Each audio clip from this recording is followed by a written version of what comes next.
ये ऑरकैड का हमारे पास तीसरा ट्यूटोरियल है। इस ट्यूटोरियल के अंदर हम सिमुलेशन प्रोफाइल जो हमने बनाई थी उसके बारे में डिटेल डिस्कशन करेंगे कि उसको यूज़ कैसे करना है, उसमें क्या क्या चीज़ें इंपॉर्टेंट हैं और एनालिसिस किस तरह की हो सकती हैं, वो आज हम डिटेल डिस्कशन करेंगे। तो चलते हैं अपने ऑरकैड के सिस्टम की तरफ। ये वो डिज़ाइन है जो हमने पिछली दफ़ा बनाया था और इसके लिए हमने एक सिमुलेशन प्रोफाइल बनाई थी। ये अब हम इस सिमुलेशन प्रोफाइल को डिस्कस करेंगे कि ये क्या होती है, हमने क्या करना है। सबसे पहले टैब है इधर जर्नल। इस जर्नल टैब के अंदर हमारे पास सिमुलेशन प्रोफाइल का नाम होता है। मैं यहाँ पे नाम इसका लिख देता हूँ ट्राई, ठीक है। उसके बाद आउटपुट फाइल हमारी इस जगह पड़ी होती है, कैप्चर बस प्रोजेक्ट, और उसके आगे एक्सटेंशन पड़ी होती है। फिर आते हैं दूसरे टैब के जो कि एनालिसिस है। एनालिसिस होती हैं 4 टाइप्स की। टाइम डोमेन जो कि हम अक्सर करते हैं, फिर DC sweep analysis, AC sweep analysis और बाइस पॉइंट एनालिसिस। आज हम टाइम डोमेन एनालिसिस को डिस्कस करेंगे। टाइम डोमेन एनालिसिस के अंदर ये ऑप्शंस हमारे पास आती हैं। सबसे पहले तो देखते हैं जनरल सेटिंग्स की। जनरल सेटिंग्स के अंदर रन टू टाइम, कितने सेकंड के लिए मैंने इसे रन करना है वो आप सेट कर दें। इसको मैं 100 मिली सेकेंड्स के लिए सेट कर देता हूँ। एक्चुअली अगर हम कोई भी डीसी वोल्टेज सोर्स लगा रहे हैं तो उसके लिए इस 100 मिली सेकेंड को इतना ज़्यादा फ़र्क नहीं पड़ता, सेम ही रहता है, क्योंकि इसके अंदर कोई भी फ्रिक्वेंसी नहीं होती। अगर आप एसी एनालिसिस करें तब उसके अंदर 100 मिली सेकेंड्स में काफ़ी फ़र्क पड़ जाता है, वो भी मैं आपको करके भी दिखाऊंगा।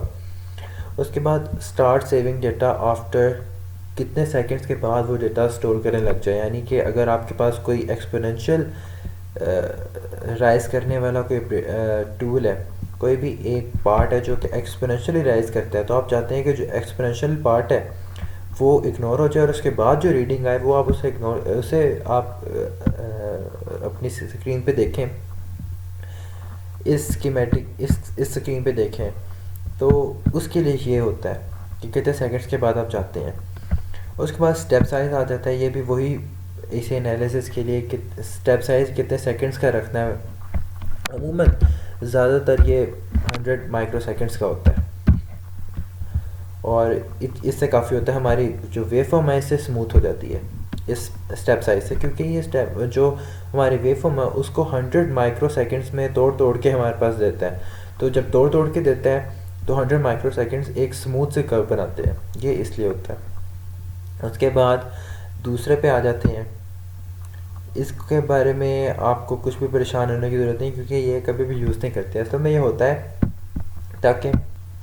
ताकि जब आप यहाँ पर अपने किसी भी कंपोनेंट की प्रॉपर्टीज़ में जाएंगे, और जिस तरह मैं इस रजिस्टर की टॉलरेंस 1% कर देता हूँ और फिर यहाँ पर मैं 1% करके इसे आउटपुट वेरिएबल को भी नाप दे देता हूँ, और कितने 100 दफ़ा चला दूँ अगर मैं, और डिस्ट्रीब्यूशन में अगर 1 से 3000 ये 32,767 के दरमियान रखूँ, तो वो जब वो रन करेगा इसे तो वो टॉलरेंस को 1% ऊपर नीचे करके वोल्टेज की वैल्यू हमें देगा।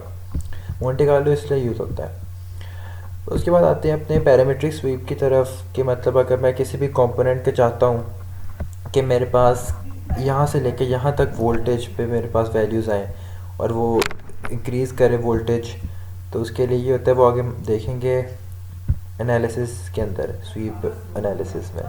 फिर टेम्परेचर में सेम कर सकता हूँ कि मैं टेम्परेचर चेंज कर सकता हूँ फ्रॉम 0 to 35 डिग्री, ये रन करे और आहिस्ता आहिस्ता इंक्रीज़ करते जाए 0 से 35 या जहाँ पे भी। उसके बाद ये इम्पोर्टेंट नहीं है रीस्टार्ट सिमुलेशन के इतने टाइम के बाद मेरे सिमुलेशन दोबारा स्टार्ट हो जाए। ये थी इस टाइम जन एनालिसिस के अंदर पॉइंट्स की बातें। कॉन्फ़िगरेशन फाइल्स के अंदर हमारे पास आता है कि ये जो लाइब्रेरीज़ हैं, ये मतलब जो मेरे पास अभी ये इस वक्त स्कीमेटिक ये वाला खुला हुआ है, ये वाला, तो इसकी इसके अंदर कौन कौन सी लाइब्रेरी यूज़ हुई हैं। ये नॉर्मल लाइब्रेरी, ये सारी लाइब्रेरीज़ को हैंडल करता है ये वाला बात। आपने इनको कभी भी नहीं करना एक्सेस, आपने सिर्फ एनालिसिस के साथ छेड़छाड़ करनी है जो भी करनी है।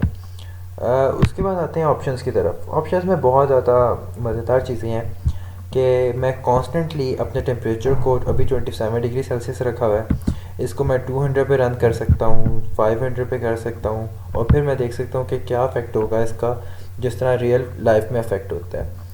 और सेम कि best accuracy of voltages, voltage की एक्यूरेसी सेट की हुई है, करंट की एक्यूरेसी सेट की हुई है, चार्जेस की एक्यूरेसी सेट की हुई है। उसके बाद हम आते हैं अपने डेटा कलेक्शन की तरफ और फिर प्रॉब। डेटा कलेक्शन जो है, आपके पास वोल्टेज ऑल अबाउट इंटरनल सब सर्किट्स के, मतलब अगर आप वोल्टेज मार्कर लगाते हैं तो उसके अंदर अब उस क्या परफॉर्म करेगा, वो सारा का सारा इस डेटा कलेक्शन के अंदर कलेक्ट होता है। अब ये हमारे पास वोल्टेजेस हैं, करंट्स हैं, पावर्स हैं, डिजिटल एंड नॉइज़।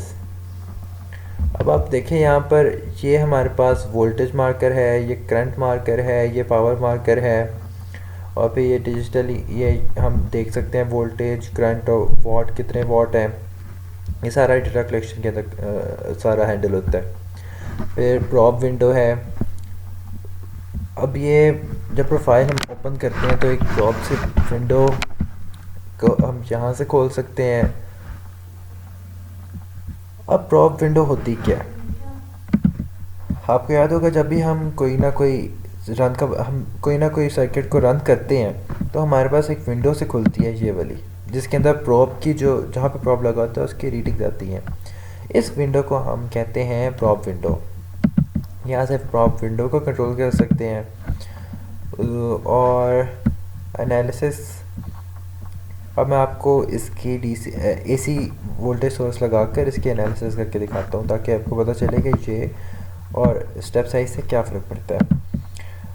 अगर हमने एसी सोर्स लगाना है तो यहाँ पर वी एसी लिखेंगे, एसी सोर्स लगाते हैं, यहाँ पर आ गया एन मोड,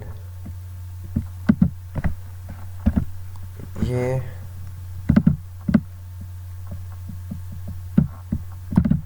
यहाँ पे ये मैंने लगा दिया 1 वोल्ट एसी दिया है। इसे रन करते हैं, 0 वोल्ट दिए। अच्छा, यहाँ पे एक इम्पॉर्टेंट बात ये है कि आप ये जो वी एसी यू चूज़ कर रहे हैं ये किसी और पर्पज़ के लिए है। अगर आप चाहते हैं कि आपके पास वी साइन वेव आए तो आप वी साइन चूज़ करेंगे, ये वाली। ये वी एसी किसी और पर्पज़ के लिए है, ये मैं आपको बाद में समझाऊँगा। वी साइन लगा दें इधर, और वी ऑफसेट, ये वी ऑफसेट इसका 0 करें।